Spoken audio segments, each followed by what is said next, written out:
a lot of people or a lot of guys on this channel who do go to the gym or are trying to get into the gym can relate to the stereotypical story of their friend gets a girl and then they stop showing up to the gym. One day I did have a friend who was like that, and he had a pretty decent physique too. Nothing too crazy, but if you were to look at him, even with the shirt on, you could tell that he was somebody who regularly hits the gym. So this guy, he had the habit of actually working out, but I stopped seeing him for maybe a week. Okay, then 2 weeks, 3 weeks. I'm thinking, okay, maybe he's injured or he's in a rest phase. 3 weeks turns into four, turns into a month, 2 months. 2 months rolls into almost 5 months. I would always see him and his girlfriend maybe going out, getting some food or doing something. I just stopped seeing him completely. And one day he ran into me and he was in the gym, which was good. But he told me that, hey, bro, yeah, I fell off. And I could just really see in his face. He kind of seemed he was almost a bit disappointed in himself. He expected me to kind of shame him or something. And I thought falling off is genuinely a part of the journey. The biggest question that I get from those kind of guys is, how do I stop falling off? In this video, I want to talk to you about how you can stop falling off. The truth is, there is no way to stop doing it, but falling off isn't the point. Your true enemy is, how are you going to return from falling off? How fast do you get back up after you fall off the consistency wagon? Because this guy is somebody who still goes to the gym. He had the body before he fell off. Even though he stopped going, he's still somebody who's more active than 99% of the people that you're going to see anyway. He's reached the goal of fitness. Even though he may not be as strong as me or as fit as me, he is still somebody who returned from falling off because in his mind, his identity is that of a gym goer. My name is Chike, and I've been training for 9 years. I've been in resistance training and going to the gym and stay consistent for almost a decade now. And I've been able to build an aesthetic body, a muscular physique. And I just want to go ahead and help you guys learn how to do the exact same thing so that you guys can be in the best shape of your life. So this is all of my personal advice. We got to talk about why it is that people fall off. And it's simply because they just don't love what they're doing. I'm not here to tell you that you got to learn how to love the gym, that you should be loving the gym now. Obviously, if you love the gym, you wouldn't be on this channel and you would look like me probably. But it's okay for you to not love something that you're starting to get better at. It's okay to not love something that you know you need to get better at initially, because normally in self-improvement, change comes with resistance. You simply have resistance to the thing. It's not about you hating the gym or anything like that. You simply just have resistance towards this activity. So if you had a big brain and you understood that, and you can frame it as, oh, I don't hate fitness, I just have resistance towards fitness and being healthier, then your mindset should just be, how do I decrease that resistance? My new goal should be, I need to build up resistance against doing things that I have resistance against. And so I have 2 practical steps. You can learn to just find workouts that you can enjoy.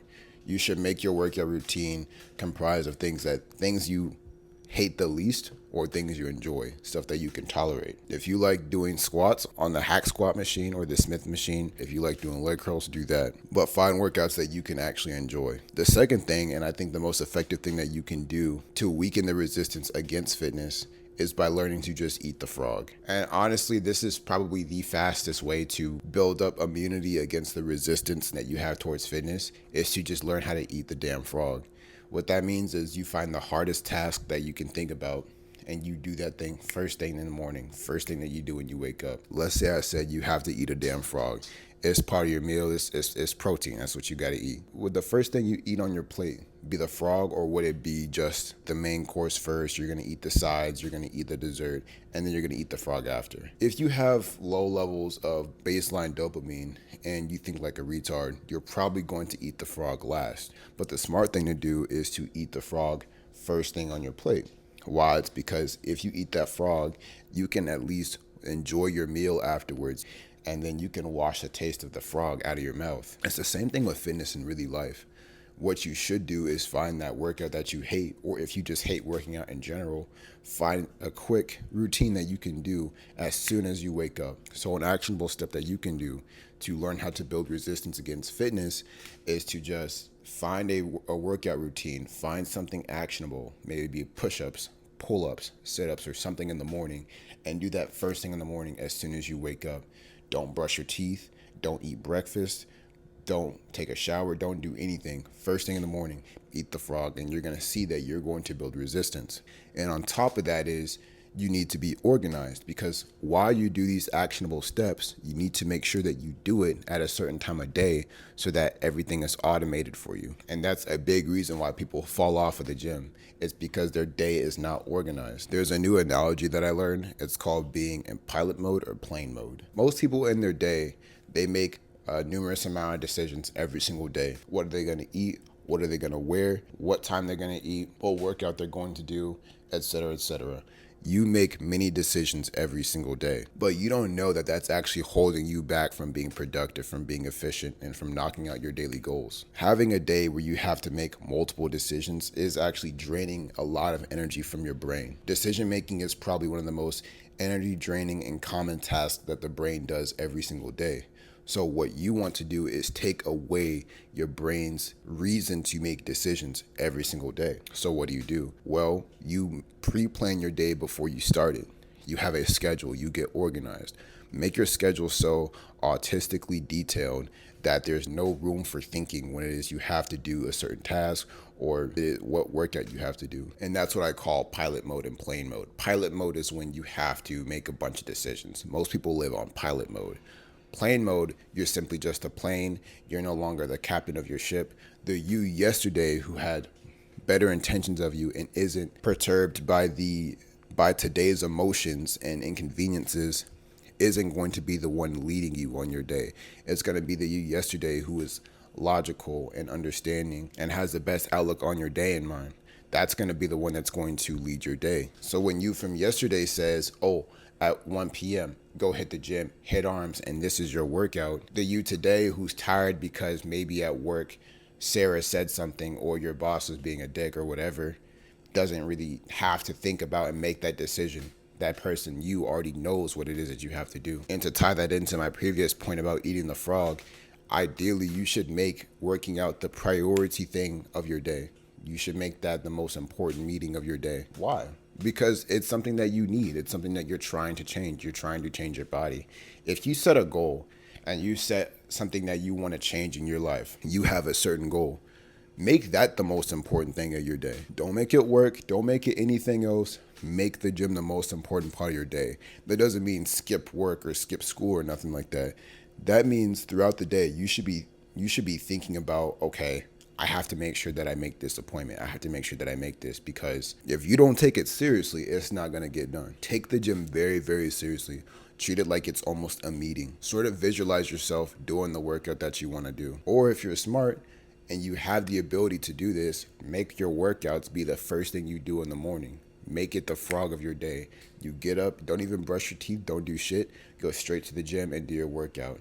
Or instead of having to go to the gym, do it while you're at home. Do something at home so that as soon as you wake up, there's less resistance for you to have to make all these decisions. You can get a pull-up bar or just do push-ups off the floor and have knocked out your frog task for the day. But the main things I also want to talk about is you treating falling off like it's failure. Because falling off isn't failure. Everybody falls off. Even the most seasoned athletes, at some point, they kind of fall off. They sort of deviate from their plan. But what do? They get back on it.